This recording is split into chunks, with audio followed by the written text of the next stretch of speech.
Welcome back to the Italian Film Buff podcast. There we are with another episode about The Last of Us Season 2 because I want to review this season of The Last of Us. I want to talk about the TV show and I want to do it without spoilers and then with spoilers.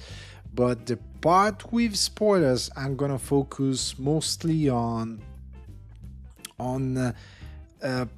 talking about basically the difficulties behind the adaptation of a video game, because what I think is missing in this conversation in this very moment, it's to underline how many major differences are behind a video game narrative and a movie or TV show narrative. The way the writing, the mise-en-scene, if we can define it like that, and even the suspension of disbelief, it's very different between a TV show or a movie and a video game. I believe there are major differences that can justify, not justify, but they can make sense, and they make sense when you have to adapt a story like The Last of Us or God of War or any other adaptation from a video game. I think this conversation is the kind of conversation that nobody's having about this. So I'm gonna start from the review without spoilers, and then I'm gonna dig a little bit more into spoilers because that's what I want to talk about the major differences between the game and the adaptation and why those are happening and why I do believe they work as they do. So, what I liked about this second season, I do believe that this is a very good adaptation of The Last of Us. I do believe it. What I think is throwing people off about this, and most of the time people are like disliking, are gamers who are trying to basically compare the video game and the adaptation, and there we have a major problem. That's what I'm going to talk about later on, and probably who is a gamer and who follow the series and who knows the game is going to be more interested by that discussion. But for everybody else, I think this is a very good adaptation, and as I was saying, what is throwing people off is the fact that this is volume one. It's like Kill Bill.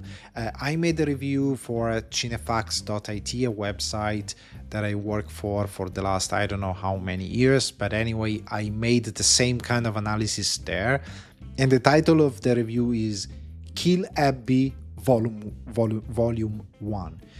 Because the story in the video game is so wide, so huge, that you had two ways for a television adaptation. One, the way that they follow. So divide the story in 2 or multiple seasons. Most likely there are going to be 3 seasons.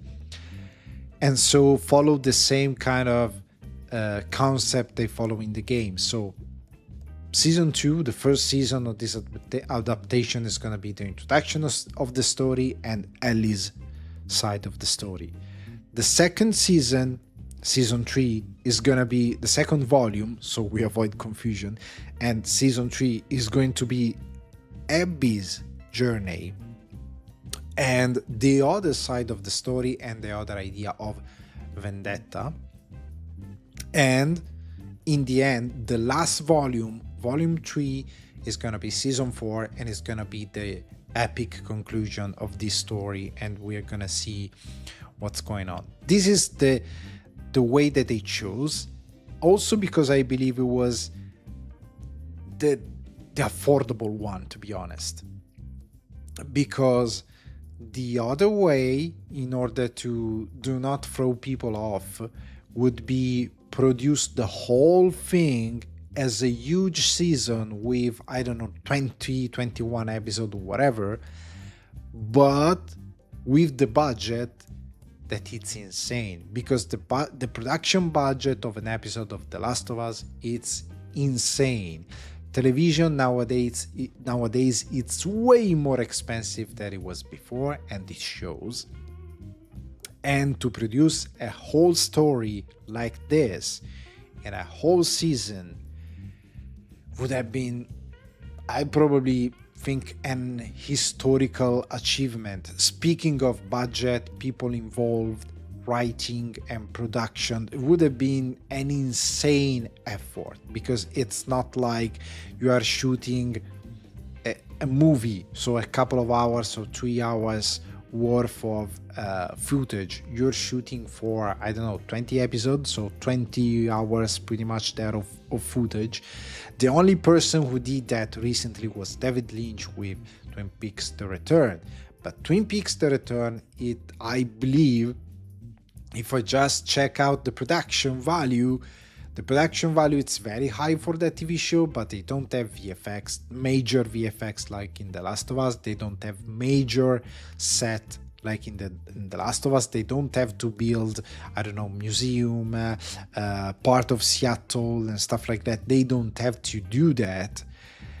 So it was more affordable to build a major story in 18 parts, not episodes, but parts, through a gigantic season that was a huge, big story. The Last of Us Part 2, in order to be adapted, you gotta take into consideration that in the end is a huge story that goes through so many hours and episodes. So that would be the second way to produce it, because basically you have a momentum for the stuff that you are telling, and the conflicts and the way you are portraying vendetta and treating vendetta as a concept for this whole season, that it's very complex to do in separate season, because you're gonna lose momentum. The problem with this The Last of Us adaptation is that you are going to lose momentum, because then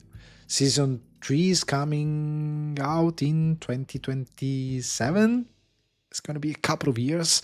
I do believe a year, a couple of years, I don't know. It's going to take a while before we see the ending of this story.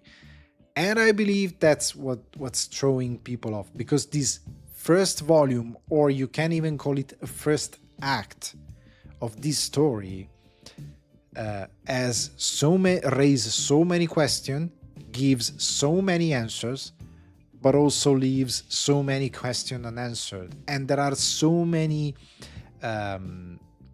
things that are up in the air, are still debatable. Because the amazing thing about The Last of Us Season 2, or let's call it Part 2 because we're talking about the game, is that in this story there are no heroes, there are no villains.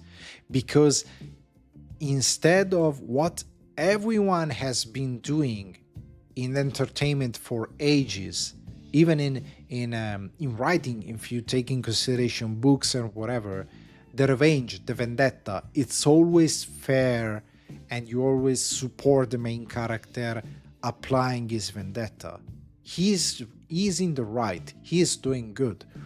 Doesn't matter how he does it, even if it's the Punisher that is insane violent, you're gonna support him. Even if it's John Wick, even if it's whatever, because the lines, since you are doing basically pure entertainment, are very thick between good and bad, what's right and what's wrong. So there is nothing to think about. His vendetta is right, is about his revenge is right, and I'm gonna savor it, and it's gonna be sweet and nice and entertaining. In The Last of Us, it's not like that, because what they discuss is that there are different shades of revenge, and Ellie, she's not a good character. She's not in the right, per se, as we intend in those kind of story. Abby, she's not in the right. Joel, he's not in the right. Every part involved has a part of reason, something that we can relate and understand, and parts that we can hate and condemn. There is this misconception that you gotta be in empathy with the main character and most likely you gotta like it. That's not the thing in The Last of Us, even the video game. Because everything happens because of the consequence of the first game, the first season. So the consequences of love. That act of love, what they discuss with Ellie, that selfish, in a way, act of love that they discuss. So saving Ellie from the fireflies, her destiny, because there is this thing that she's a moth. A moth, she's drawn towards the flame, and I'm not gonna say anything else because I don't want to spoil stuff. But anyway, she thinks what was supposed to happen there was her destiny, and Joel took that away from her, but he did because of he loves her, and we understand that level of love, because at the end of season 1 we get Joel. Mostly if you are a parent, you get Joel, because if you have a kid and if you have seen what happened at the beginning, of course you have seen it if you followed the show, but anyway, according to what happened at the beginning of The Last of Us, the way he lost his daughter, you totally get it. Because he lost his daughter because a man with a rifle, power, and military power, told him, I gotta kill you and your child in order to save the world. Because that was the solution. There was no discussion in that. And Sarah, Joel's daughter, she died. And the world, what happened to the world? Went to shit. Wasn't saved. Now, there is a military order, a woman with a gun, telling Joel to walk away because they need to make a cure and save the world. And his morality is that, no, that's like my daughter. I love her. I don't care about this. I don't think you're gonna save the world. I don't care even if you do. She's not going to die. And I'm going to save her. We know that. We understand Joel. We understand that ending, that there is no spectacularization of the action because it's very cold and it's very... there is sorrow in that scene. There is no joy in the act of violence that Joel does. It's very...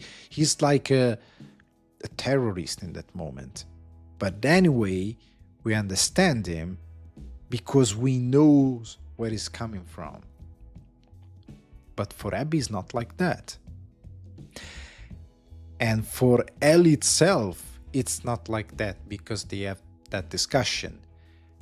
And so, from Abby's point of view, Joel is not right.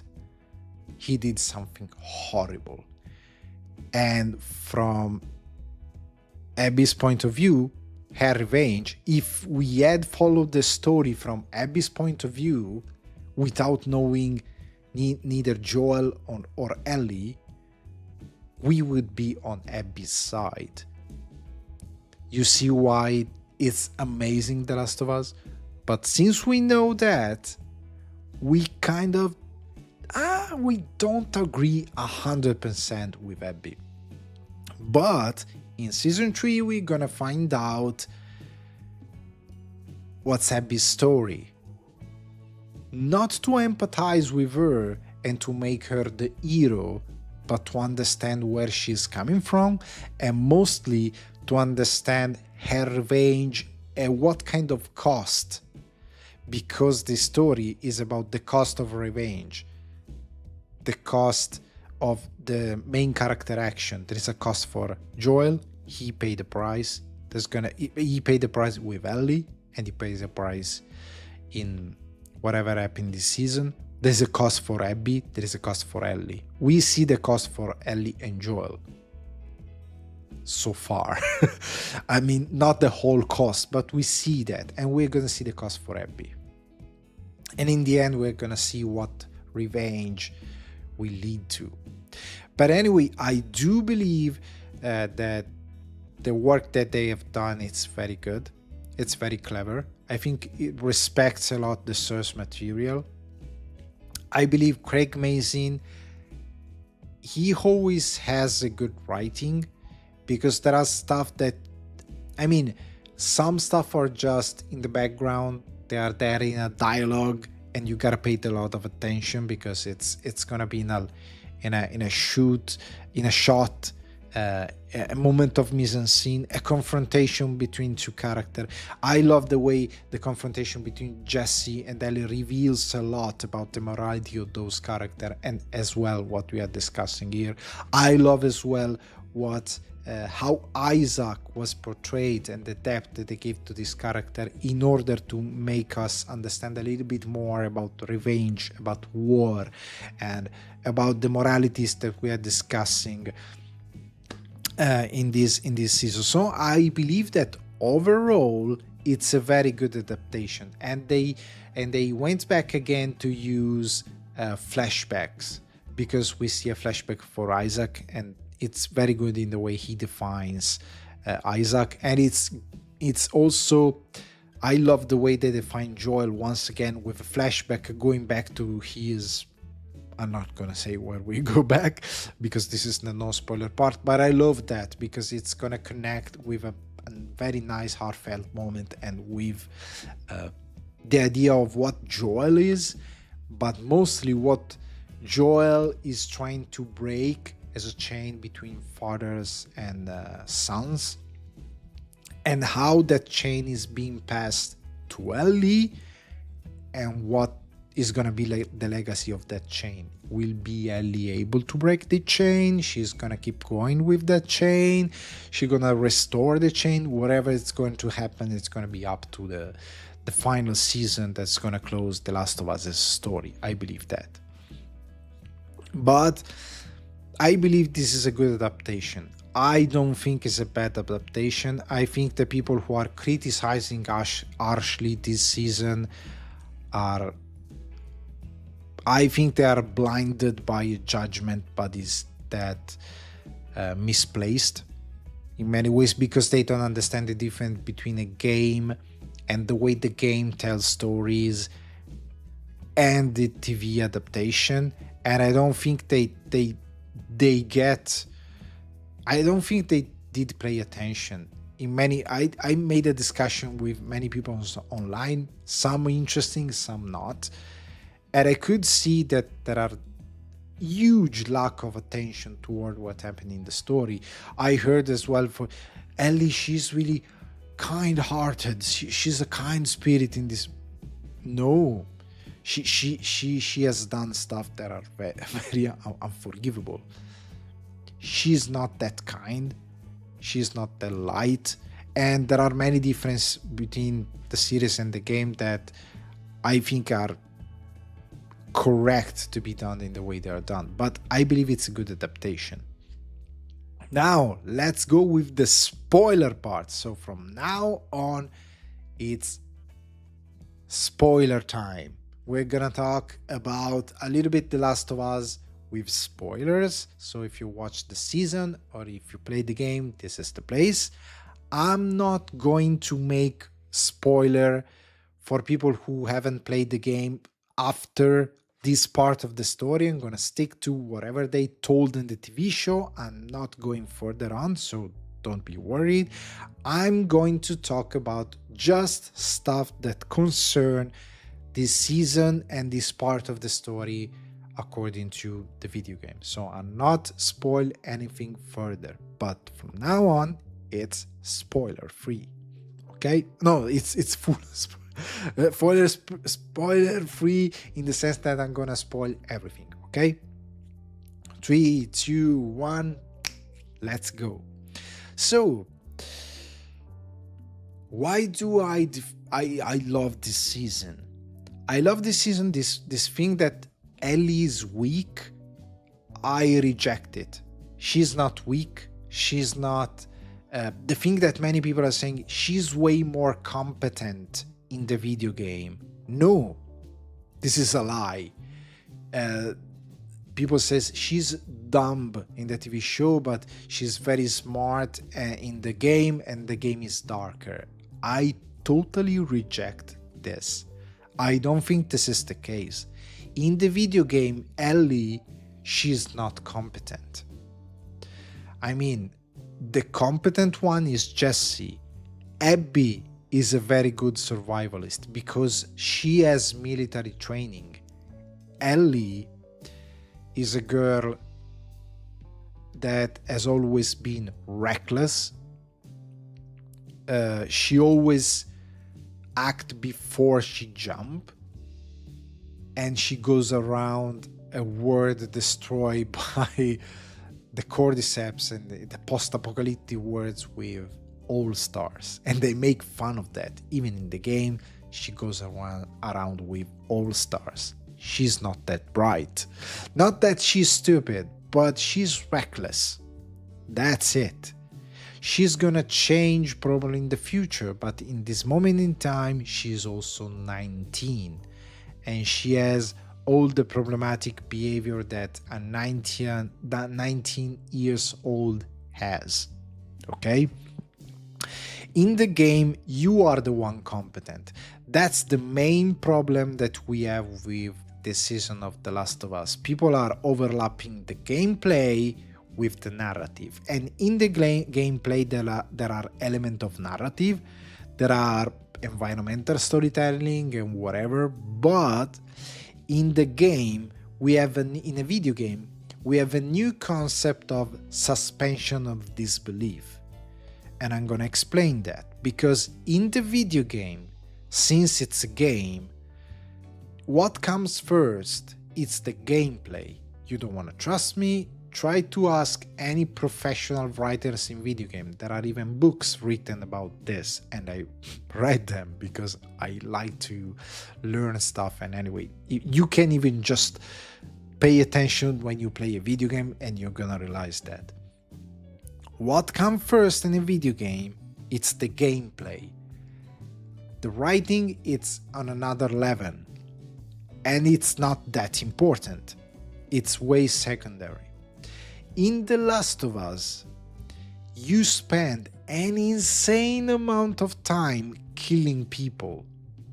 Whatever you put in hard mode or whatever, but you go around killing people. There are entire sections where you just go around and you kill wolves, or you kill anyway people that are basically raiders or whatever, and you kill them in the most atrocious way.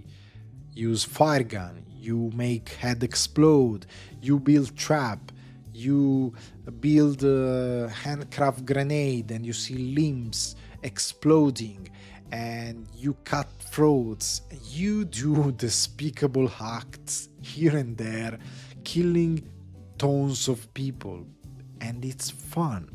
And it's very well made as a video game. It's so well made. I'm not gonna go into detail on how well made it's the video game, but the sheer violence that you use in the video game, it's insane.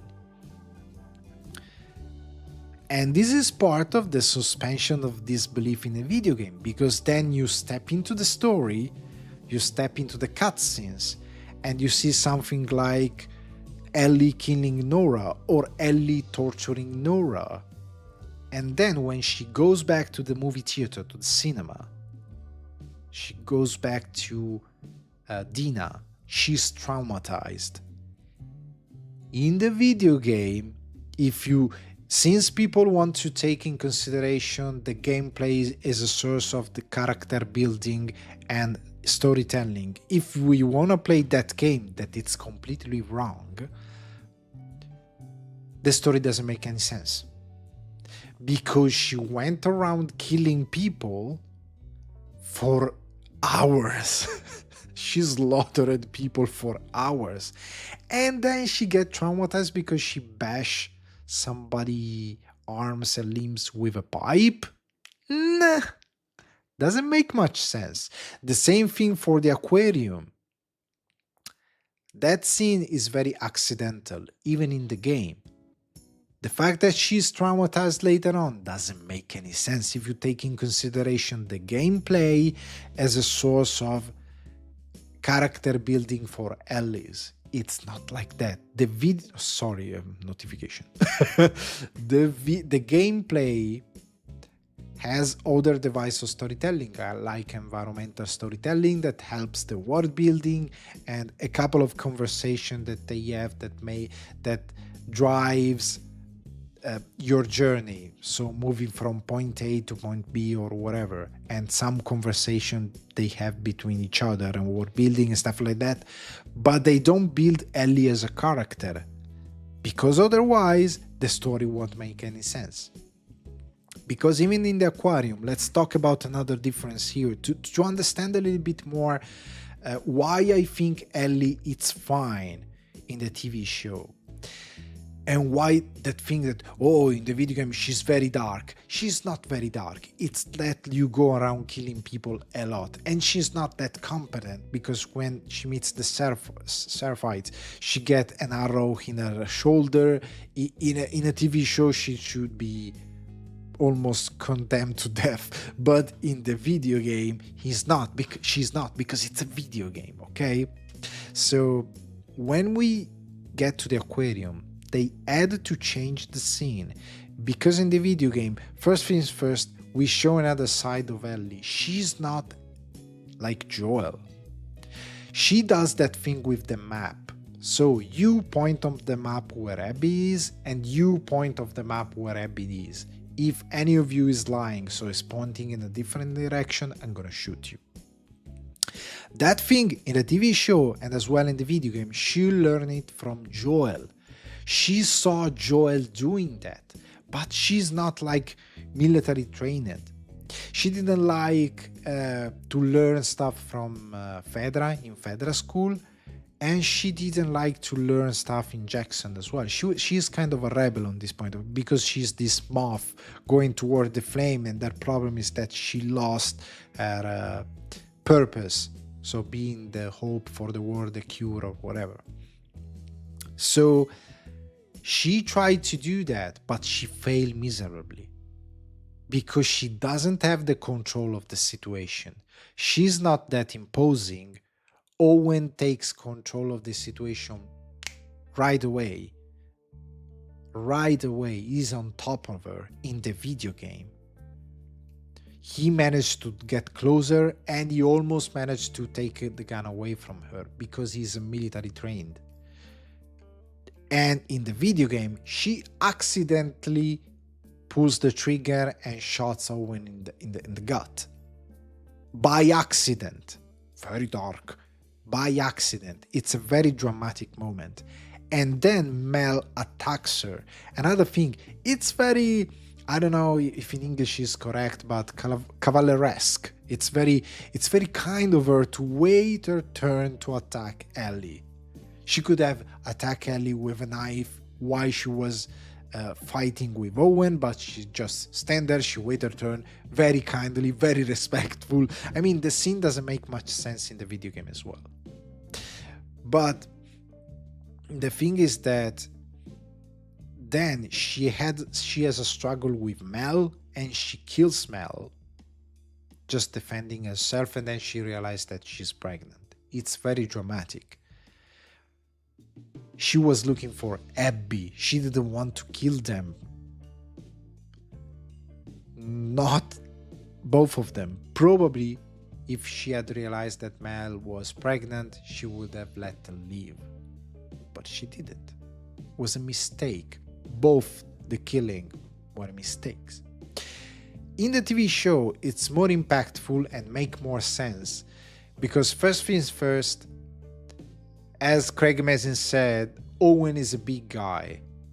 She's going to overpower Ellie. As we've seen at the beginning of the TV show, if you remember, she was training with Jesse and stuff like that, and Jesse asked the other guy to pull his punches. So to do not strike Ellie with all his strength because she would have knocked her out. She's a small girl, she is not even in the video game. She's tall, but she's not that powerful. She's not like Abby, for example, that she has military training, she has muscles and stuff like that. She's not Joel as well.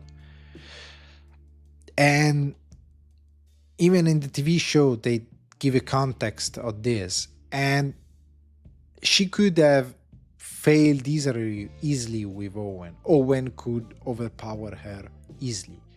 But the mise-en-scene here is more powerful because, first things first, she took them by surprise, she keeps a distance, she keeps the gun pointed, and as far as, I mean, in the same moment as Owens tried to pull the gun, she let a bullet fly. It's a reflex more driven by fear than what can I say? Then kind of, it's a reflex driven by fear more than a cold-blooded act of violence like I'm gonna shoot you in the head. She shoots him in the throat with Joel Magnum, and that bullet that it's very powerful hits as well Mel in the throat. She didn't want to kill Ellie, and neither Joel. She's the one who saved lives because she's a doctor. She would have given Abby's position to Ellie without no problems. She would have done that. Owen was trying to survive and to overpower Ellie. That was a mistake. And then we see Mel trying to convince Ellie to try a C-section, but she's afraid. She knows she's bleeding to death. She's going to die. She just panics and try to think about the baby, but it's clearly too late. And Ellie is 90-year-old. She will never do that. She tried to say, well, what I do, because she wants to save her. She wants to kind of redeem herself from what she has done, because now Dina, she's pregnant, and now she get that. She get the sense of protection toward the baby, but she's 19. She knows nothing about that. And Mel, she's just blabbing instruction incoherently, and of course she can't do anything. The scene is very dramatic and traumatic, but with a mise-en-scene similar to the video game, so showing to the audience Ellie going left and right, slicing people's throat like John Rambo, that will make no sense, because we have a different level of suspension of disbelief in the video game that it's given by the gameplay. So I believe Ellie in the TV show is truthful to what Ellie is. She's not Joel. She's not an adult, because Joel, when the pandemic started, was an adult. We see in the flashback the fact that she always had that idea of protecting people using violence and fist and getting in trouble for his brother in order to save others. And that scene defines as well Tommy as a character, because they had an argument after the whole thing started, and they separated. And because they have two different morality as well, Joel is more inclined to violence in order to survive and in order to protect the people he loves. But Tommy, he's more about rebuilding community, having a life that it's more similar to the life that they had before. They need structure and rules and stuff like that. Joel wasn't okay with that. He left that in the past. But then he went back to it once he found Ellie, and he has a new purpose. And she's not like Joel, although she's not an adult who went through life and she can do act of violence and just push those inside, the consequences inside. Joel can do that. Even Marlene, the Firefly in the first season, she could do that. She can look Ellie straight in the eyes and say, no worries, go there, you're gonna sleep, we're gonna do a Dexam and we're gonna find a cure and you're gonna be fine. Marlene, she's lying to Ellie for her own selfish reason, for this idea of finding a cure, but she's not straight with Ellie. She's not saying you're not gonna wake up. She's lying. She's an adult. She has a different conception of good, bad, life, and death. She's completely different. She can do those stuff. Ellie can't yet. Because she's 19 and she spent the last 5 years in a safe haven, in a safe place. Okay? So I do believe Ellie's fine as a character. Because even with Nora, we see a very dark side of Ellie. Because she's reckless and full of rage. She is full of rage. And with Nora, we see that. Because it's very dark what she does with Nora. Because she goes down there and she tortures her like she has done with Joel. I mean, like Abby has done with Joel. And also because she said he deserved it. She was like, compared to Owen and Mel, she provoked Ellie directly. And at this point, she's full of rage. She has the upper hand because she's not going to be infected.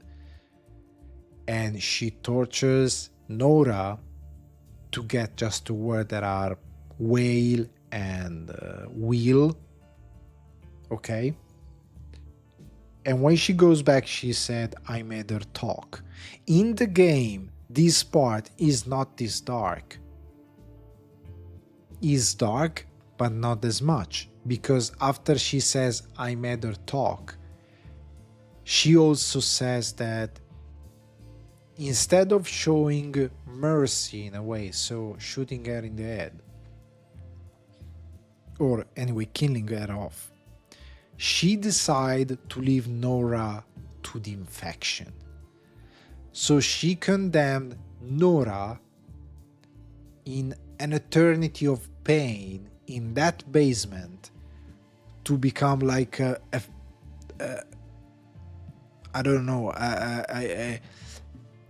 kind of resource for the fungi to keep spreading. Because as we understood in this way of this adaptation, fungi can have infectious spores when they go down, like fungi when they are in a closed space, humid place without light, and they can proliferate and grow.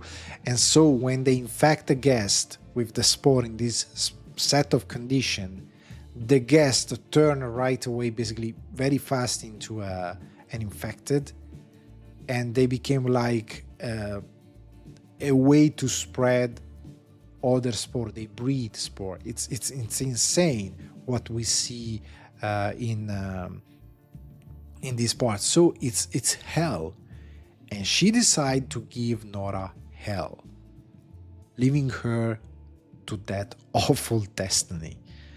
It's super dark. I don't know why people are saying, "Oh, she's very, she's not like in the game." She's very dark. She has done some terrible things. And I like this version of Ellie. I like it. For an adaptation, I think it's fine. I think it's there. People are judging it because they think about what they do in the gameplay in the video game. But in the video game, she does not something that different, that much different from the actual TV show. She does pretty much the same things. She's a little bit more downbeat in some part, but because the video game, it's a video game. And you don't have chance to build character in a wider spectrum. Stuff that you have a chance that you have in a TV show. Because as you think about the video game, if you go online and you write The Last of Us movie, The Last of Us Part 2 movie, you see those edits of people putting together all the cutscene and stuff like that. And it's like 8 hour and a half, 9 hour of footage of material. Well, the whole season 2 is around 7 hours, 9 hour of stuff. You're not gonna tell, you barely tell the first season of The Last of Us. Because when you tell a story, you need, in a conventional way, you can do like in a video game. That way of storytelling works in a video game. Because you have gameplay connecting parts, even going from point A to point B, you have small conversation within the game, you have small parts that connect stuff, you have environmental storytelling, but you don't build the character in the same way as you do in a movie or in a TV show. You leave outside so many parts of who the character are, and the only construction and build and basically foundation of the character are through the few cutscenes and the gameplay. But it's not ideal. It's not how you tell the story, and it's not even in the gameplay. As I said before, it's not actually how you build the character. It's just how you play the character according to your play style, to the gameplay that was built to make you have fun while you play it, but it's not narrative per se. So what I love as well about the TV show as well is that even Dina in the video game, it's not that much of a character. She's like the love interest of Ellie. That's it. She's not a huge character. She's not a very compelling character. She's the sun, the warm part of Ellie's life, but she's not an interesting character. Here in the TV show, I believe Dina is way more interesting as a character. I believe she has an element of revenge that we are exploring, because anyway, we see Dina going with Ellie, not just because she likes her, but because that backstory that they said, that when she was a kid, she went outside, she sneaked outside to play, and this guy came by and killed both her mother and her sister, and when she came back in, she shot him. And she said if he escaped, I would have spent my whole life looking for him to have revenge. So she gets it. That's why, and also because in the TV show, we see that Joel and Dina, they have a relationship. They watch the movies together, that the movie that Joel likes, the Viper and whatever, I don't remember the name now. But anyway, they watch those movies together. They have a relationship. They like each other. For Joel, she's another like daughter, because Joel became this pillar of community in Jackson. And so they have a relationship, something that in the game is not so well defined and as in the TV show. But when Ellie comes back from what she has done to Nora, she's so shaken and traumatized because she had done something that she has never done before, and with a level of cruelty that she has never exercised before in another person. She has to come clean with Dina because she lied to Dina before. Because when she woke up from the hospital, Dina said, I lied to you, I know who they are, I know where potentially they are, I know how to track them down. And Ellie, she could come clean and said, well, thank you for telling me that, and to be honest, I gotta come clean as well. They come to kill Joel because all the reason. But she doesn't do that because she's not saying to Dina that she's immune, and she's not saying, of course, that Joel was killed by Abby because Joel killed a bunch of fireflies just to save her life, or just to avoid to build a cure and so save her life. She's not gonna say that. She says that later on, and at moment in time, we see the concept of this TV show. That Dina at this point says, "We gotta go home," and she then goes in fetal position. She goes back to rest because she's no longer on board with that revenge. Even Tommy, I love Tommy because also, sorry about Dina, we see once again that she's not the smart one, but she's the one who received way more the training that was given in Jackson. She's not as reckless as Ellie, that she's the moth. She's attracted by fire and so by death. But Dina, she's not like that. We see at the beginning of the show, before going to the store, if you remember when they go on patrol, she goes like, "Oh, there is a clicker," and Dina goes like, "No, there are two," and she closes her eyes, she counts the screaming of the clicker because she learned how to do that. And as well, she learned how to triangulate position of people because she wanted to learn those stuff. Ellie, she never had interest in that. She almost doesn't care. It's not like she's stupid, it's her way of doing things. She's not stupid. She's just Ellie. It's her personality. Dina is different. As well, I like the fact that Tommy, they gave a different personality because in the video game, he's with Joel. When they go on patrol, they change that as well, and I like the change because the fact that Joel goes with Dina, it's more interesting because we see that Jackson is vulnerable as well. And also in the video game, that hordes of infected that chase Joel and Abby just disappears basically in a way. And you see, well, they are very close by Jackson. Why they don't go there? So it's funny that they leave Tommy there, and we see another side of the story. We see that Jackson is vulnerable. We see that they need someone like Tommy, a military training guy who can protect the city. We see that he almost fell, and we see so that he almost died. And then we see that when he goes to look for when he goes out, when he leaves Jackson, he does it not because he's blinded by revenge as well, like in the video game. In the video game, he's blinded as well by revenge. Everybody's blinded by revenge. It's a little bit flat what they do in the video game. In the TV show, wouldn't work, I believe. Wouldn't be that interesting. Tommy here, it's not blinded by revenge because he's never been like Joel. Joel was the guy doing those kind of stuff. So recklessly going to have revenge because somebody wronged him or killed somebody that he loved. That is Joel. It's not Tommy. As we said before, they separate, they split because they have different ideas and different morality.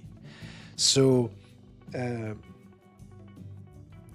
they even have a conversation, if you remember the first season, when Joel says, I was too weak to protect Ellie at some point, because at some point there is a guy overpowering Joel, and Ellie comes in to help him. And he's in pain because of that, because helping people, hurting other people, it's what he do. Okay? And it's very different from the video game as well, where with Joel, you are a tank, you walk on everyone. So there is a difference there as well, but it's part of the adaptation. Makes more sense in an adaptation, this approach, instead of what we see in the video game that doesn't take in consideration the world building per se, because again, we have the suspension of disbelief given by the gameplay, that it's very different in tone by what we see in the storytelling in The Last of Us. But anyway, Tommy stays back in Jackson. Then when we goes with Jesse after Dina and Ellie, he does it for a sense of responsibility, not because he wants to avenge Joel per se. So I love even this decision about Tommy, and I love Jesse because Jesse is the Boy Scout. Jesse is the future of Jackson. Jesse has a different morality from Ellie because Ellie, who's reckless, she was about to run against six wolfies to help one Seraphite. But the Seraphite, when they catch Ellie, because she almost dies going again in the middle of the sea with a storm, recklessly, without thinking, and they were about to kill her. She was about to protect one of the Seraphite from the Wolfies, but she was about to be killed by one of the Seraphite because they don't care.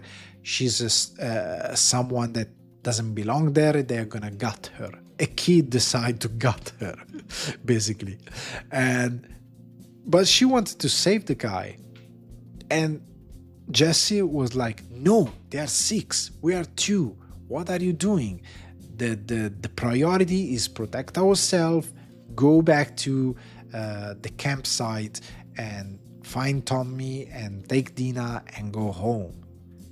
The community comes first. They have this conversation in the library that it's amazing. In the library there is also that things on the wall. Every story has a morale. You just need to look for it. And the morale here, the morality is that Jesse, he was in love with a girl and he had chance to leave with her, but he has a sense of responsibility toward Jackson, and he's gonna put other people first. He's the Boy Scout. He's the one who study how to defend himself, how to chase people, triangulate position. That he explained as well how he managed to track Ellie and Dina because he was trained to do that. He was with Tommy. He knows how to do that.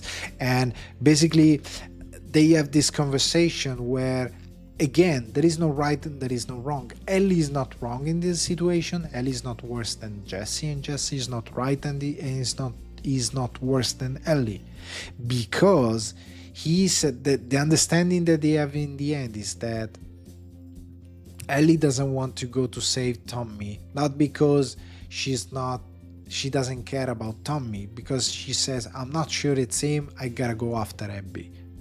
That's her mission.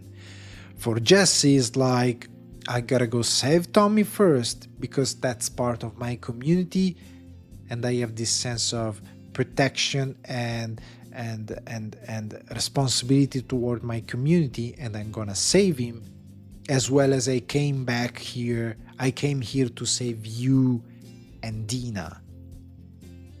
I'm gonna do this because you are my community.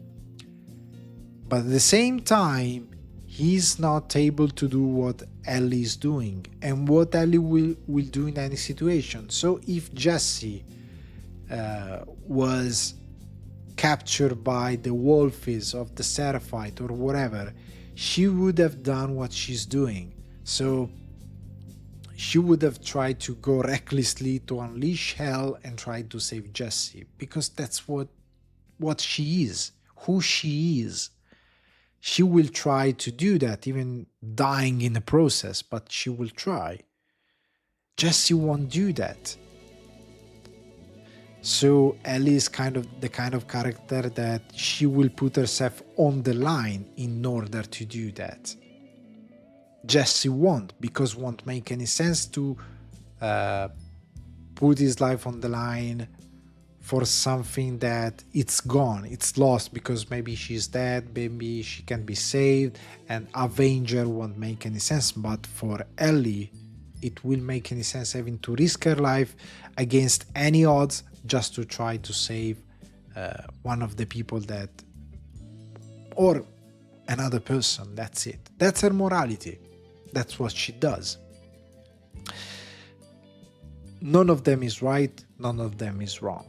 They're different. And it's something that it's the whole concept of The Last of Us Part 2, because even Joel itself, as we said before, his sense of responsibility and his an acknowledgement of what means what he has done, it's very lucid. When we go back to the porch scene, Ellie, she's very angry because she was denied their destiny, so to die in order to make a cure.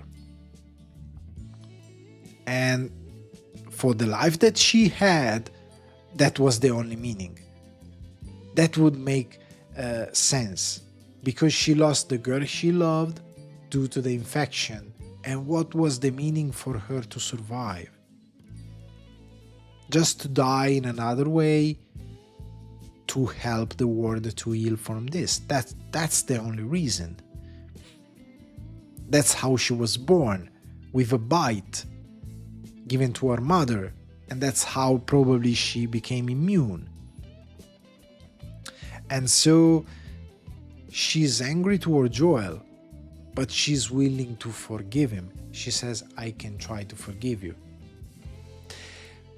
But Joel's morality is that, as we said before, according to what happened to him in his life, he, out of love, a love that she can't understand because she's not a mother, or whatever you want to frame it, a father or whatever, she can't understand that kind of love.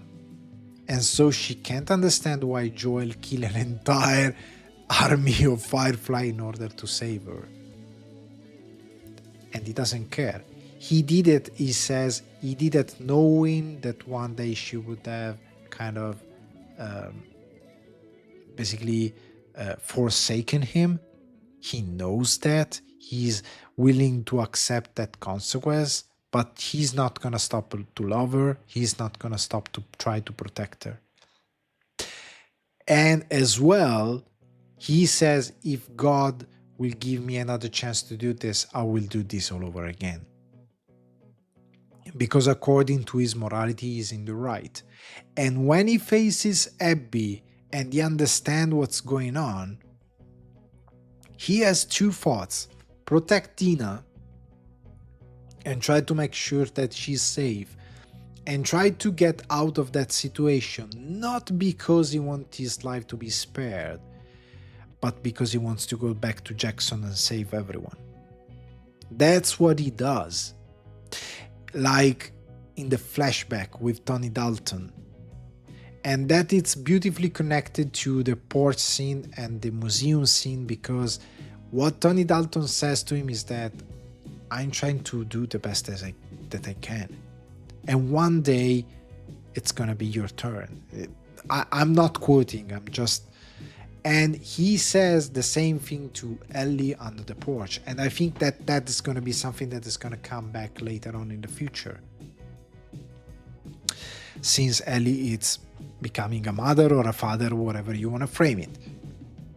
But anyway, when he's facing Abby,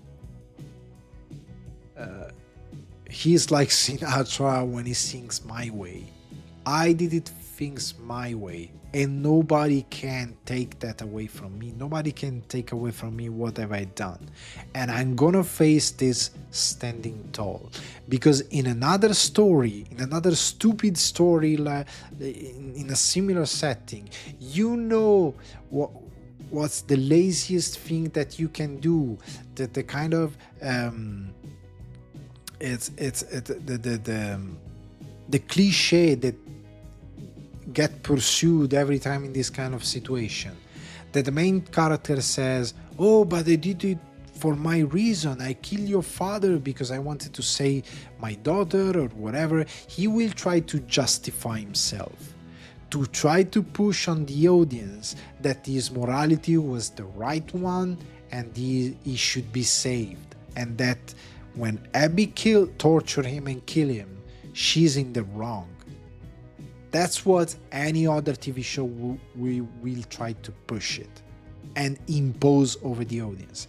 It's not like this in The Last of Us, because Joel, he's very aware of what he has done, is there to pay the consequences, and it said, let's get over with this.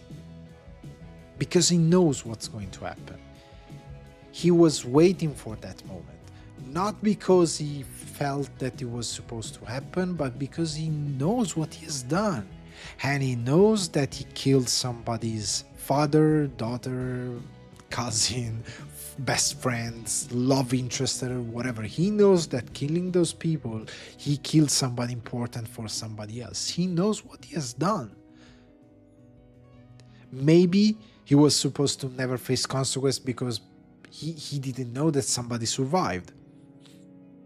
For all he knew, that maybe nobody would have ever talked and tried to trace him. But at the same time, he knows his odds are kind of against him, that there is a chance that somebody will come to have revenge. And he's going to take it. Because it would be very stupid to just try to justify himself. He knows what he has done. Ellie knows what he has done and why. Maybe one day she understands it. She will understand it. But it's not going to be a leverage to save his life. He's okay with that. And when Ellie, the most dramatic things, both in the game that in the TV show, that when Ellie is there and she says, "Joel, please get up," he tries to get up. Just because she says that. And that's amazing. That's how you build and shape different character. And I love this about the adaptation, because it gives more room to those characters to evolve. And that's what's interesting about The Last of Us, that you have those conflicts between those characters, and you see how you see already how you can't take a definitive position, because, as I said, Joel as a character is not trying to impose his truth over the audience, trying to save his life. It's not gonna do that. So you understand Abby's rage, why she was willing to kill him in order to avenge her father. She has a reason. Like Joel had a reason, and like Ellie has a reason to get revenge. But the thing about revenge is that it's super complex. And another shade of that, sorry about that, complexity. My voice is abandoning me. But anyway, another shade of that complexity goes through Isaac, the Washington Liberation Front, and the Seraphites. Because in that confrontation, we see something else. So the first thing I love about Isaac, playing amazingly by Jeffrey Wright. He was already Isaac in the game, but here he has way more room to give interesting shade to this character. First thing first, because when we see the flashback, we understand a little bit more why Fedra is gone. What happened to Fedra?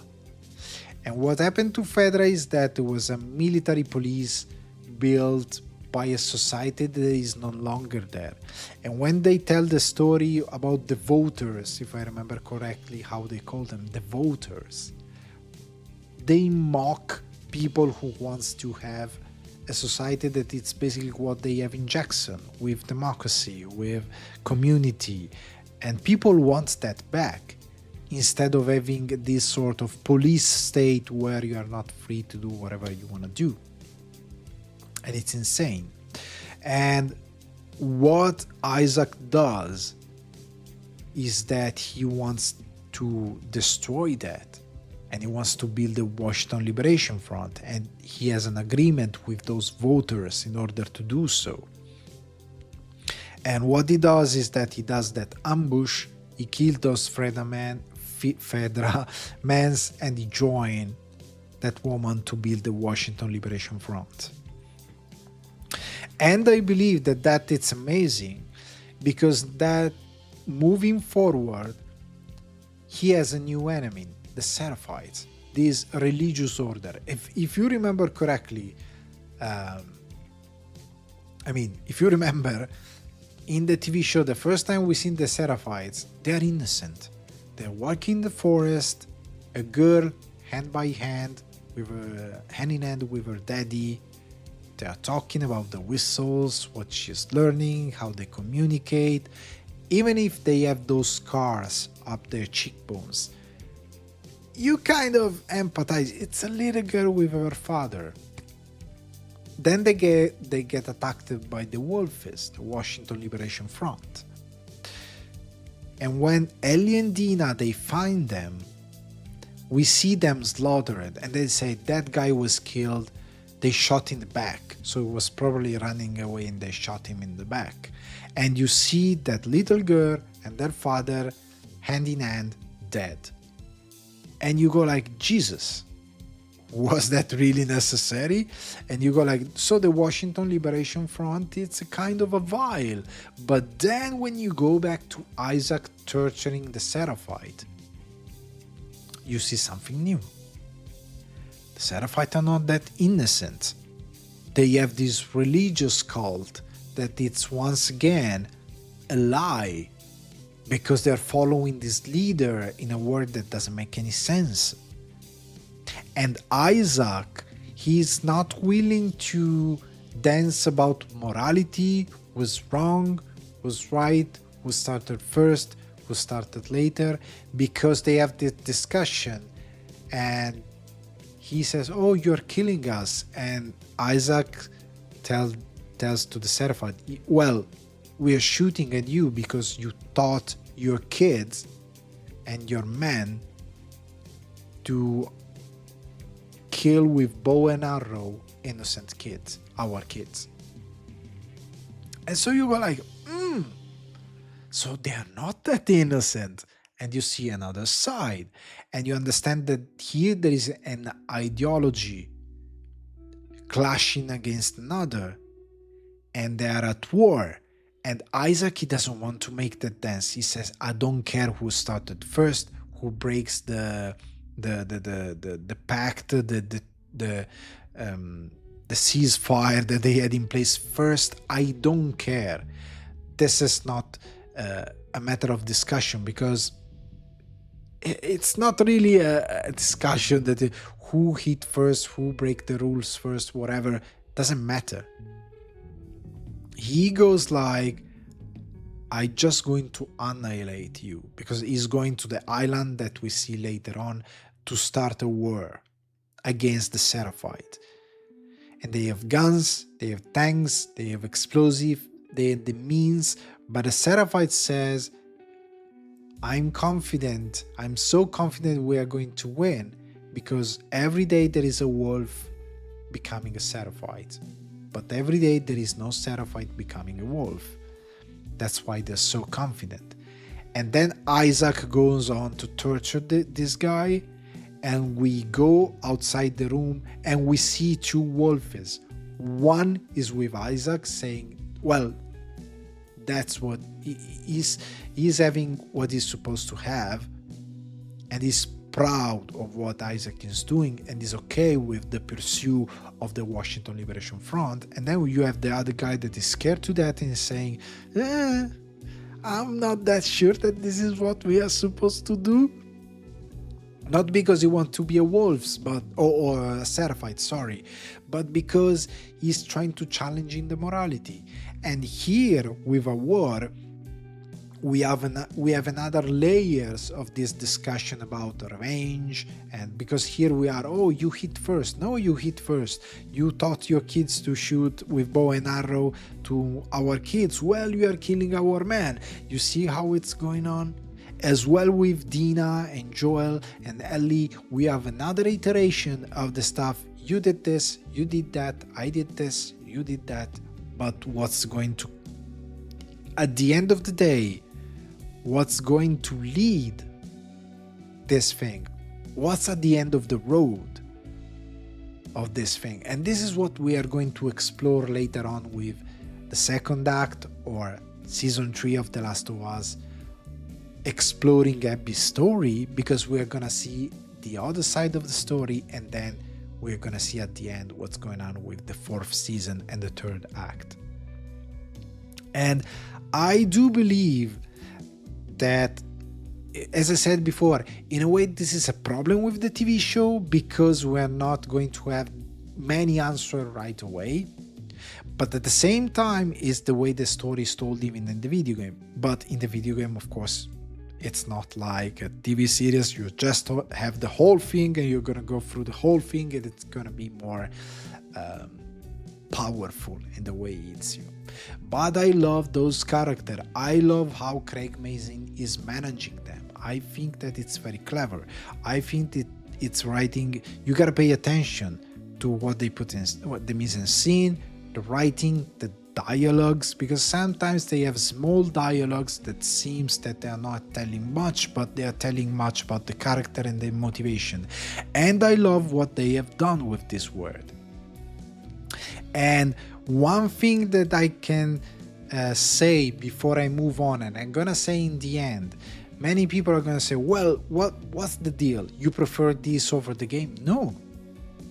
The whole point of the thing is that first thing first, sorry, before I tackle this, in The Last of Us, the things that I want to say before I move forward, there are no heroes and villains. As we said here, Wolfies are not heroes over the Seraphites. Seraphites are not villains of the Wolfies, and vice versa. Ellie, Abby, Joel, none of them is a good guy, none of them is a bad guy. We see that. We see the relationship that they have. We see how desperate Joel is trying to be a father and to do whatever he has and he couldn't do for Sarah. And he's trying to break a chain that his father was bringing on from his father. And when they are at the museum, he asks, am I doing good? Am I good? He's trying to have validation from this daughter that he has now to understand if he's doing fine. I mean, The Last of Us, it's amazing in this way. It's very complex because it doesn't give definitive answer. You're gonna tackle those things and you're gonna talk about it. It's interesting to me. I do prefer it over the game? No, because I think that the confrontation between the game and the TV show is wrong. I will always love, cherish, and play again because I played it 3 times so far. When it was released, I made 3 runs in a row, one after another in The Last of Us Part 2. I love that game. I love dearly those characters. I love that the choices that they made in the video game, and I will always love it. The TV show is something different. Do I prefer the TV show? No, I will prefer the game. But I understand what they've done with the TV show and I like it.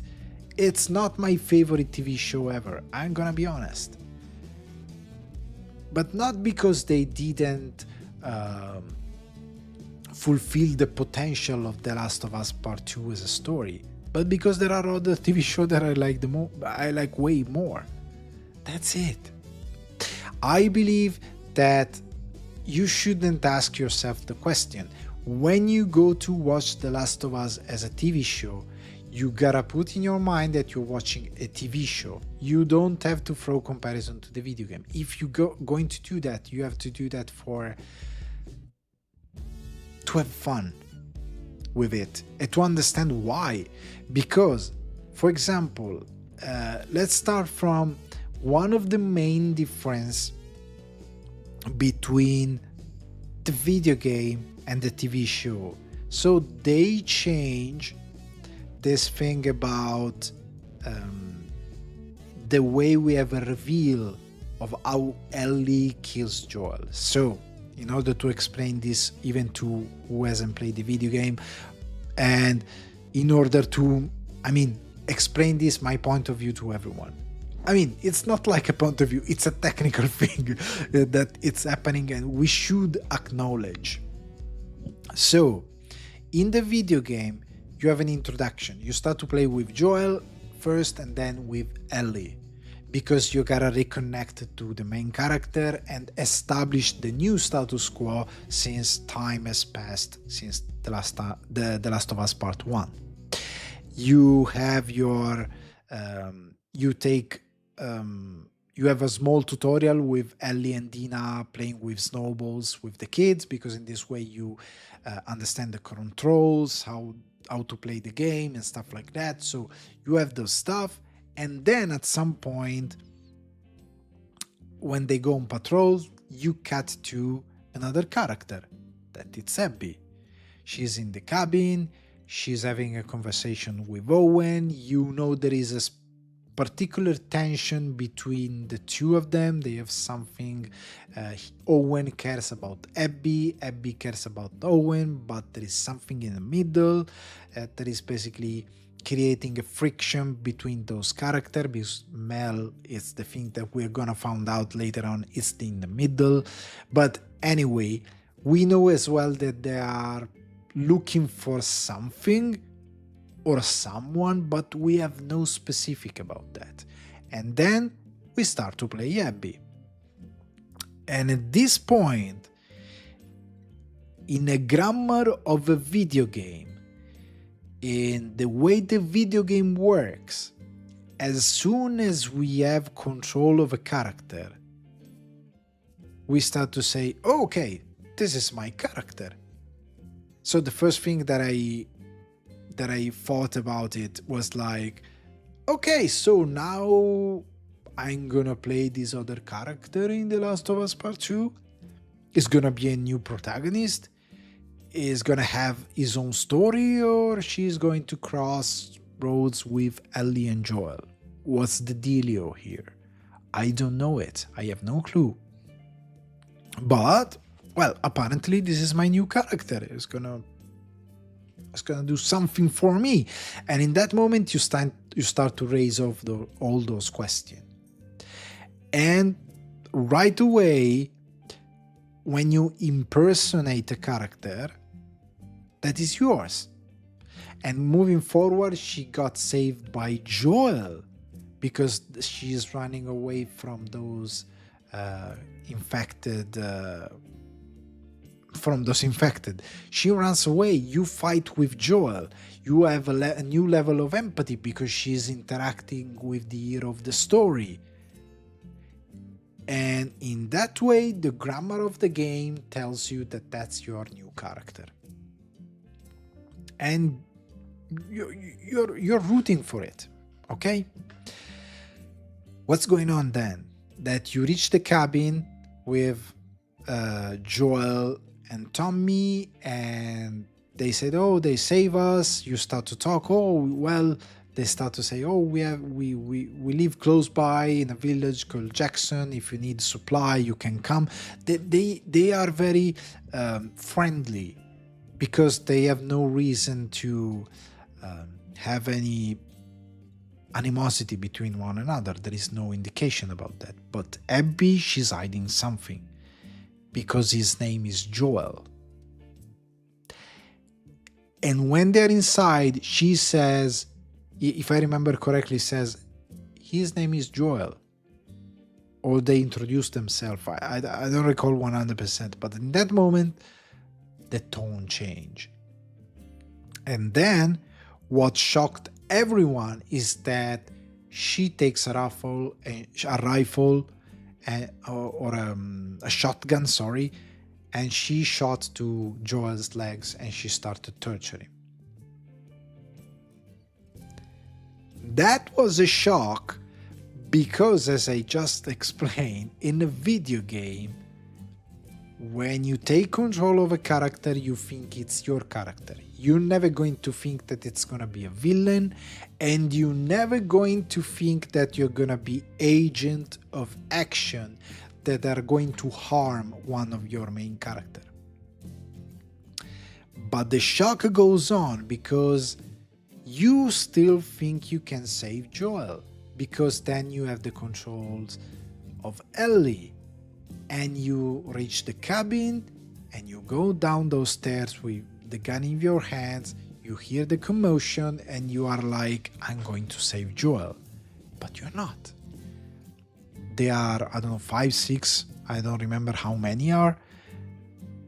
They overpower Ellie.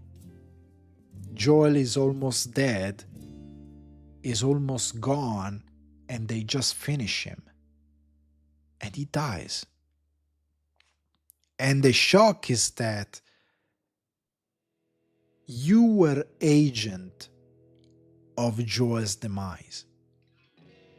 You helped the villain, what you think now it's the villain of the story, to kill off Joel because you played that character. And that was a surprise, something that was very surprising, because the grammar of a video game suggests the total opposite. Because when you play a character, it's your character. It's never going to be a villain. If not, I don't recall a moment when specifically they're going to tell you, oh, you're playing the villain of the game for a while and then you're going to play your hero back again. I don't recall that. But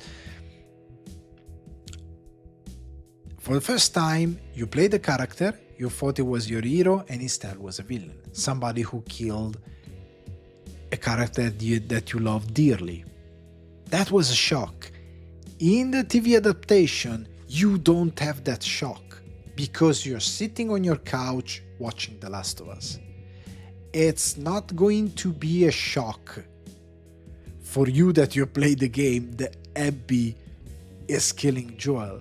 But anyway, even for the audience, you talk with someone who knows jack shit about the video game. They are surprised. I mean, it's not that they are surprised, they are shocked. Because here, the pivotal moment, it's not that you think Abby is a good girl and then she kills Joel. That's not the shock. The shock is that she kills Joel because she's the daughter of the doctor that Joel killed and was about to do surgery of Ellie, to do the surgery of Ellie to find the cure. That is the shocking part, and that they keep it till you reach the pivotal moment. But before, you just know that she's a girl looking for a guy, that it's Joel, but you don't know why. When you find out why, basically the main theme of The Last of Us, the vendetta, the morality, kicks in.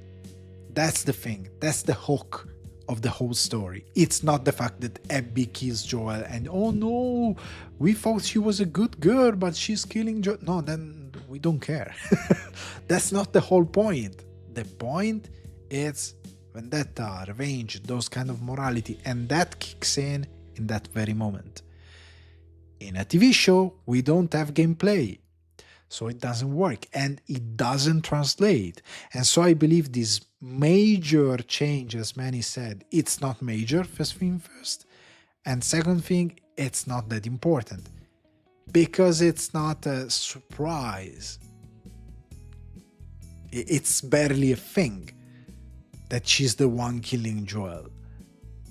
The hook is that why she's doing that and how she's doing that, because she's gonna set in motion the whole chain of events.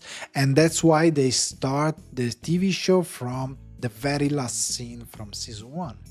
That's why this decision. Then we cut to the Abby and the group in the field with all the people that they buried, and they gave context about how they're going to look for Joel and the kind of revenge they want to have. So it's a major change that it's very important. As well, I'm going to be very fast here. The decision to put the porch scene in this season instead of later on, I'm not going to spoil where, but later on in the game, it's very far away. I believe it makes sense because first, we're gonna wait at least 4 years because before you reach the moment in time where in the game there is that scene. And so I don't know if it makes sense to keep the audience this information hidden from the audience. Second, Neil Druckmann itself says that he wrote the scene, he knew that the scene was supposed to be somewhere, it must be somewhere, but he didn't know where, and in the end he took the decision that he took. But the fact that they put the scene there to me makes sense because we have the whole full circle for Ellie's. And we're gonna have the full circle for Abby's, and then we're gonna go to the conclusion. But the morality for the conclusion, where the road is gonna lead for both of the character, still has surprising turn.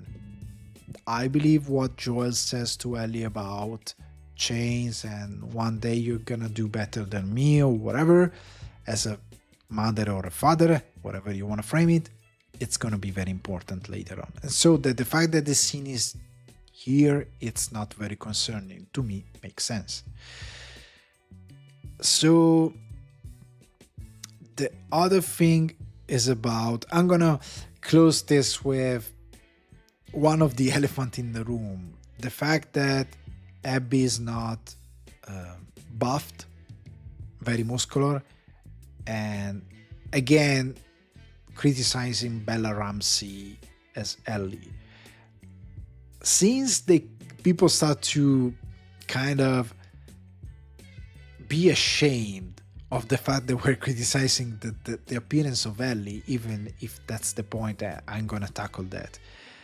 People start to came up, the TV show, it's like a teen TV show, it's childish, she's very good. We already explored that. I don't believe that's the case. I believe people just are not taking in consideration the suspension of disbelief given by the game with the gameplay and what actually the story says. And I think they're just ignoring what The Last of Us is saying and is telling. Ellie, she's not a very dark character. She's still a teenager. She has Dina with her, and she's going to turn into something darker as soon as Dina is no longer with her. But as far as she has the love of someone, Joel or Dina, she's gonna be something else. And mostly, she went through trauma even in the previous even in the past, when she lost the girl that she loved and stuff like that. She went through trauma, but she anyway kept their light spirit even in the game and even here. So I don't believe that that's the case. I believe people are just like trying to find an excuse to justify the fact they don't like her on just a simple for aesthetic reason, for appearances.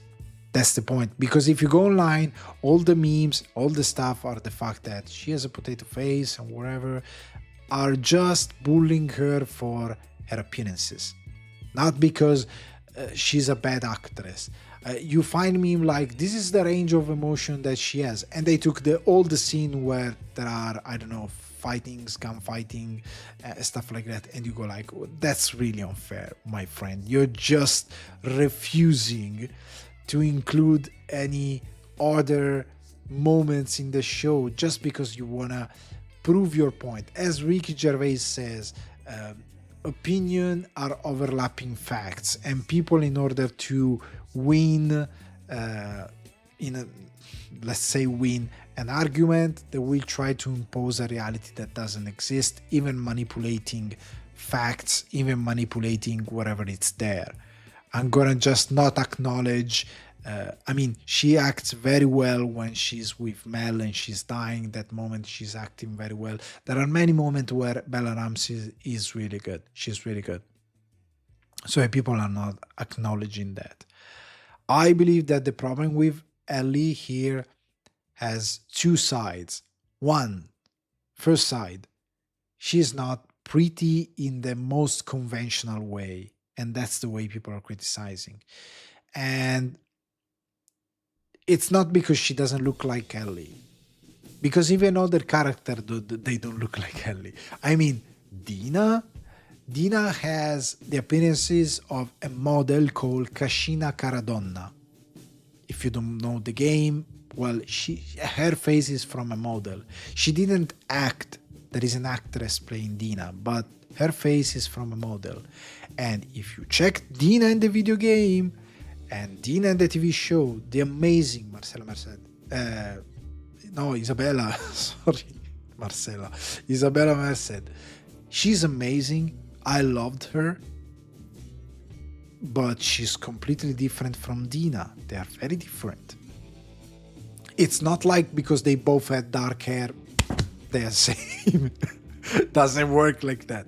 They are very different in appearances. But it's not a problem. Even Joel and Tommy, Pedro Pascal and Gabriel Luna, my good God, they are even from another ethnicity. They're completely different from the character in the game. It's not like because Joel has a little bit of white beard and white hair, that's Joel. That's fine. He has a beard or whatever. Pedro Pascal is very different by the character design of Joel. As well, Tommy. Tommy is blonde. Here is an Hispanic man. It's fine. I don't care, honestly. I care that the character is there because speaking of design in video game, it's going to be basically impossible. And this is the other thing. Oh, sorry. Everything. I gotta finish the first point. Sorry about that. So other characters are different, but nobody's complaining. With Bella Ramsey, people are complaining because she's not as pretty as we intended in broadly, let's say like that. Because this is the problem. Because we are trained by Hollywood and by entertainment industry in having main characters that are always super pretty. Okay? We gotta have Spider-Man. Sam Raimi was kind of bold because it took Tobey Maguire because he had a common face. But anyway, he's a pretty boy. Andrew Garfield, very pretty. Tom Holland, very pretty and charming boy. They're never gonna take a common kid that it's not as pretty and easy on the eyes as them. The same thing goes for Ellie. They choose an actress that she's fantastic, but is not as pretty in a conventional way. That's the thing. Because I'm 100% sure, according to the critique and the downside that people identify in Ellie's behavior in The Last of Us, that I'm 100% sure if they have casted a pretty actress to play Ellie that was more similar to Ellie, people would have liked the character. Oh, it's so faithful to the game. Just because she looked like Ellie or she was pretty. That's it. I believe 100% that would be the case. So the other thing is that, what I was saying before, is that having character that are similar to the video game is gonna be basically impossible. Let's take, for example, Death Stranding, that now it's about to become a movie. In Death Stranding, you have Norman Reedus playing as the protagonist, Guillermo del Toro, Nicholas Winding Refn, you have Mads Mikkelsen, you have Margaret Qualley, you have Lea Seydoux. In the sequel, you're gonna have Elle Fanning, you're gonna have Miller, the director. You have anyway actors or directors being scanned in a photorealistic engine and put in the game. It's not like Sam Reedus resembles Sam Reedus and you can play around. No, that is Sam Reedus. Sam Reedus? No. Morgan Reedus. Sorry, I'm having a lapsus. Norman. Sorry, Sam. I basically put together Sam Porter Bridge and Norman Reedus, so it became a one person Sam Reedus. I apologize. I'm about to melt today. I'm talking for. I've been talking for an hour and a half. Anyway, sorry. Anyway, the thing is that it's Norman Reedus. Lea Seydoux in Death Stranding is Lea Seydoux. It's not like she looks like, no. Margaret Qualley, she's Margaret Qualley through and through. She's there. She's her. It's her performance. Now we're going to have Luca Marinelli, Melissa Young. You can't find an actor that looks like Norman Reedus. You have Norman Reedus. That's why there are rumors saying, "Oh, will you play the character in the movie as well?" And he's like, "Ah, well, I can do that." But anyway, it's gonna be more difficult. You know, you understand what I mean with those characters. And even when they don't take actor, even when, for like in The Last of Us, we have Ellie and Joel that they're basically designed by the team. But it's very difficult to find an actor that looks like Joel or looks like Ellie and it's also a good actor. It's not that easy. And plus you need an actor that is willing to play that role, that is coming to play that role. It's not that easy. And it's gonna be a huge problem moving forward because the technology, it's insane in video game. And you can't find the same person. Let's take, for example, Alan Wake. They're talking about an adaptation of Alan Wake. And guess what? The first video game, well, it's not as advanced as the last video games who came out a couple of years back. But even in the first video game, we had live action footage as we do in the second game, where there is an actor playing Alan Wake. What do you do? For example, I think that we are kind of lucky. A Jake Gyllenhaal with a long hair and a beard, it's basically Alan Wake. I do believe that he is very Alan Wake-ish. He very looks like, but is he interested in playing Alan Wake? Does he care? He will accept the role if proposed or whatever? Or they gotta go for somebody else? Because maybe it's not a movie, it's a TV show, because it's probably going to be a TV show. What's going on there?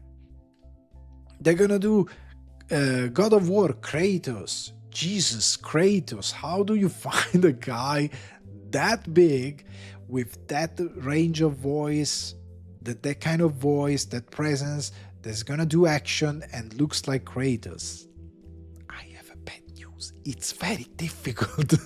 It's not gonna be easy, to be honest, to make a live action with a guy that looks like Kratos, acts well, and also acts well in the fighting scene. It's gonna be very difficult.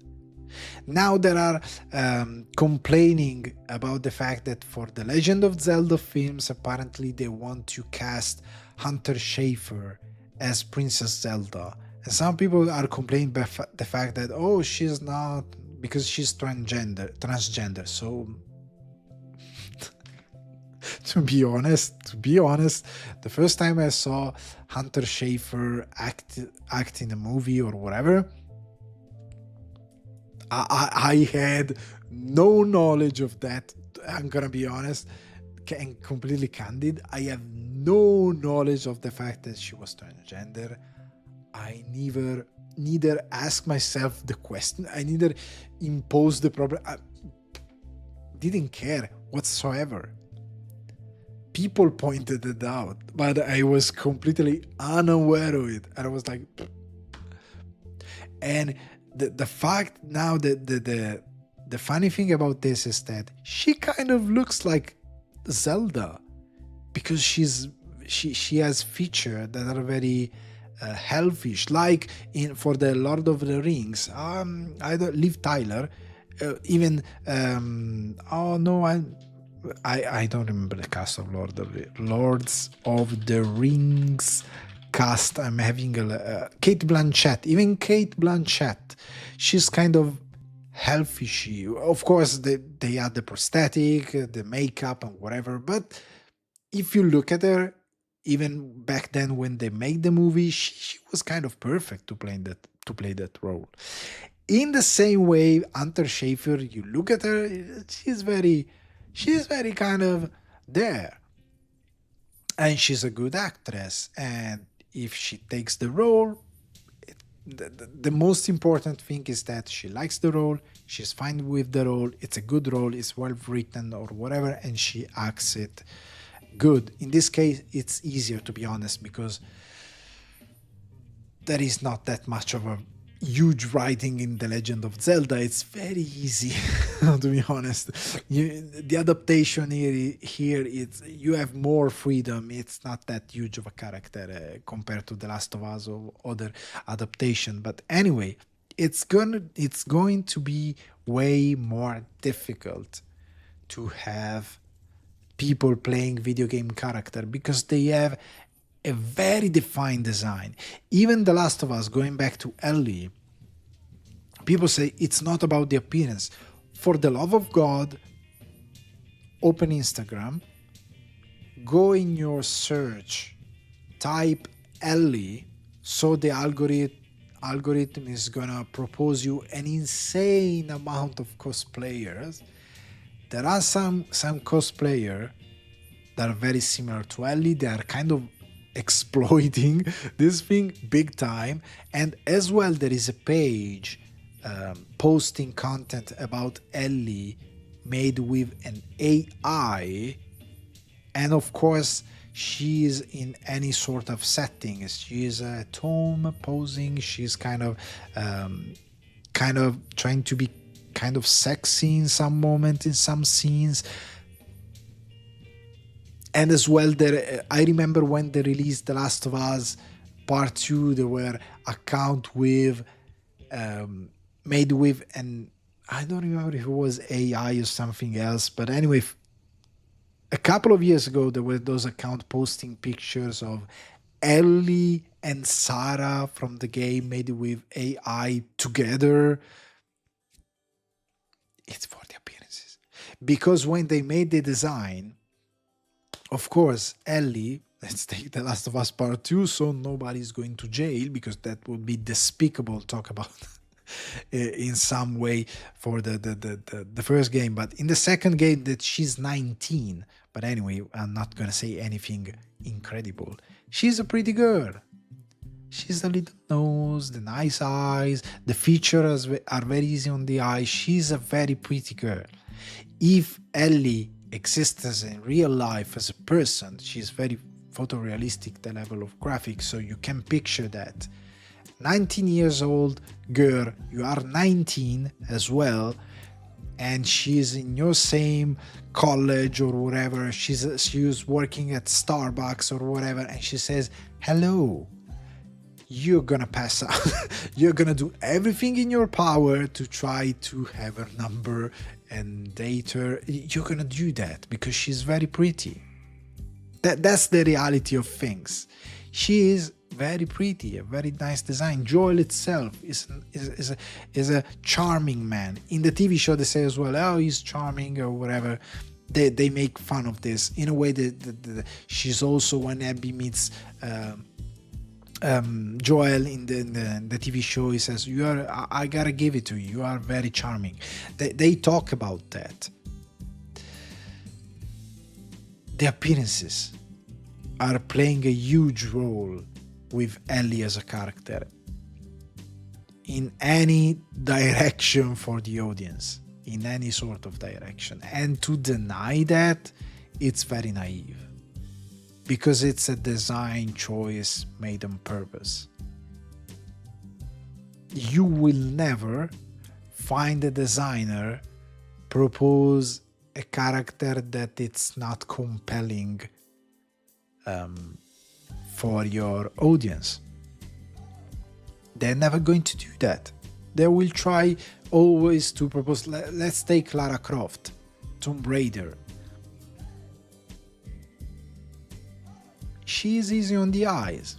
Even in the new design they made for the reboot a couple of years back, they avoided to turn her into basically a pin-up girl. I appreciated that, but she's very pretty anyway. As Nathan Drake is a very charming man. as Indiana Jones was a very Dr. Jones. He was a man of culture, a man of action, and a very charming man. 007, a very charming man. We can continue forever, but the design, it's a very important thing. And since we are used to that kind of idea that our main character has to be pretty, when the character is pretty, generally speaking, I'm going to underline this, people are more inclined um, to like the character. Take, for example, Aloy. Aloy, she's not ugly, if we want to go there. She's not. She's a pretty girl, but she is represented as a more common girl. She's not a pin-up.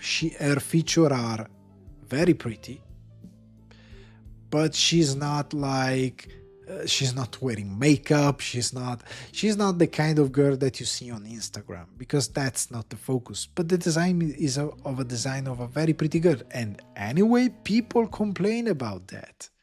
They managed to. And I'm gonna close with Abby. The fact that Abby has no muscles, Jesus, I don't care big time.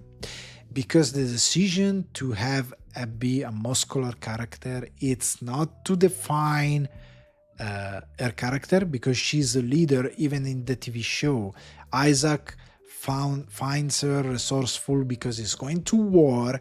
Probably he's not going to survive that war, his own words, and they need a leader to look after the VLF after he's gone. And Abby is that leader. She's a leader. She leads her friends to the VLF, but as well to have revenge over Joel. They follow her blindly, even when they complain, like Mel, and they follow her crusade. So she's a leader, and she's very well trained. And at the end of the season, we have another side of Ellie. I let you leave, and you blew it. She's very competent because she's a military woman. She's trained. That's her character, well defined as well in the game. Not so well defined, but we understand who she is. Okay. The fact that she has a lot of muscles, it's because of the gameplay.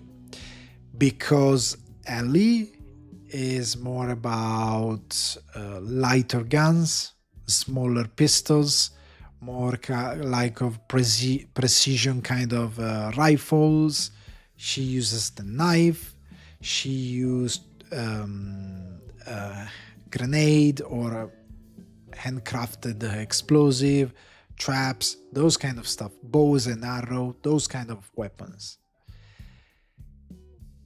But Abby, you need to have, since you are going to spend a lot of time with Abby in the video game and play it, you need to give the audience a feedback that is different enough to make a little bit of a shift in the gameplay. Otherwise, it's gonna be boring. And Abby is like what was Joel in the first game, because as well, even in the first game, Ellie was lighter, she was a kid, she had different weapons, she had a different kind of gameplay, but Joel was heavier.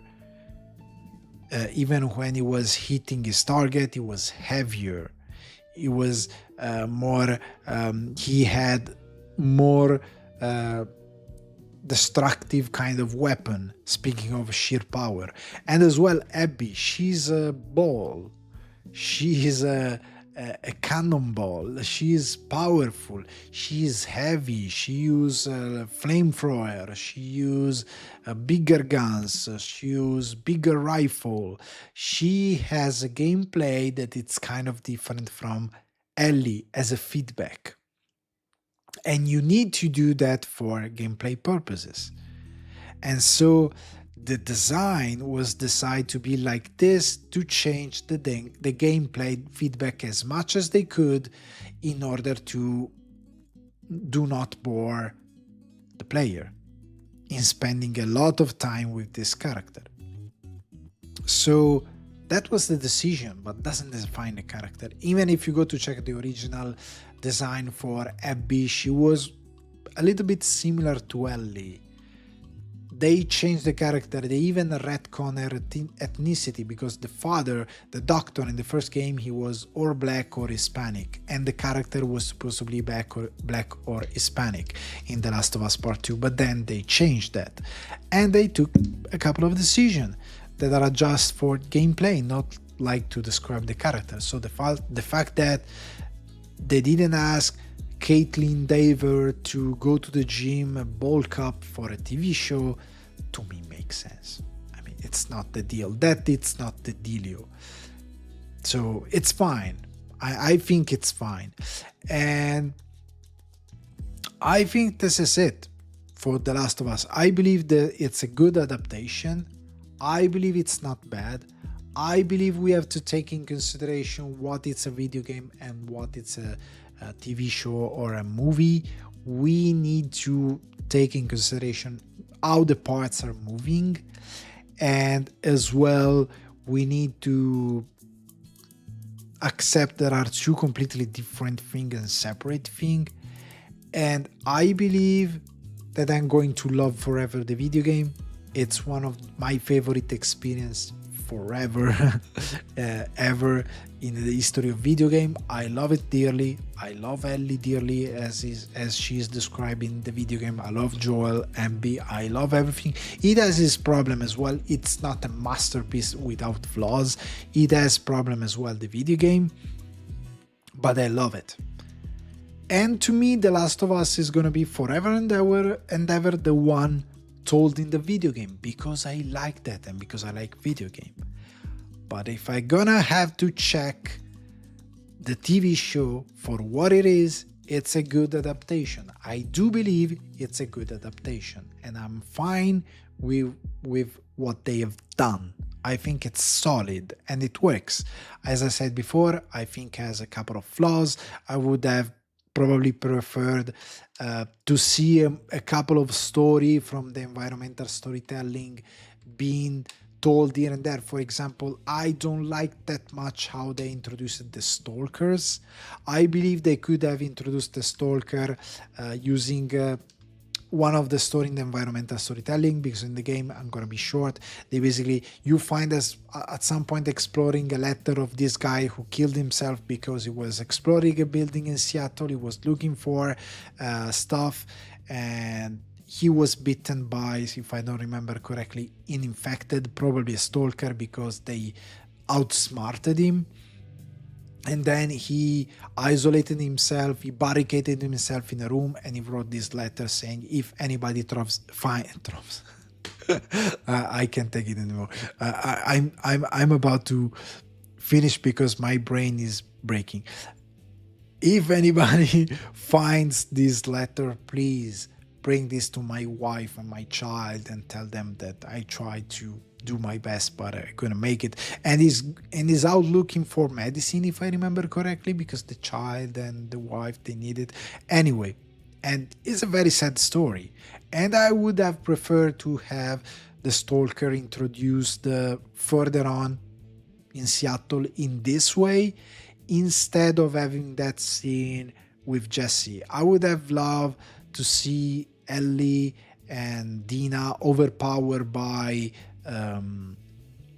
maybe a couple of men of the VLF, and then see Jesse rescue them from those men, instead of having, I don't know, the stalker. Or maybe the stalker are kind of fine, but I would have loved a couple of other stories, small stories by environmental storytelling here and there. But they have done a good job, because of course, for example, Isaac, his backstory is based on that Fedra convoy that you find, and you see the skeleton in it, and Ellie asks herself, what's the story? What happened here? We know what happened. They took many things from the game and they adapted in the TV show. So I'm kind of fine with that. I think they've done a solid job. But anyway, I love it. I think they've done a solid job. I don't think that it's so bad as they said. I think some people are just exaggerating and not taking in consideration the difference between a video game and a TV show. And that's it. I'm gonna treasure the game forever. I love it. I'm thinking if this year wasn't that crowded with so many games, I would have probably played another a fourth time The Last of Us Part 2, but I'm not gonna do that just because there are so many good games out there that I need to play and finish. But I love that game. I love that story in the way it's told. I prefer it, but this is a good adaptation. So, guys, girls, I think I said everything that I wanted to say. Probably forgot something, but that's life. And so I'm tired.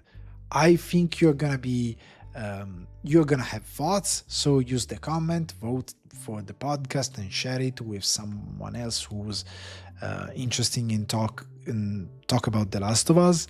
And see you next time. Bye bye.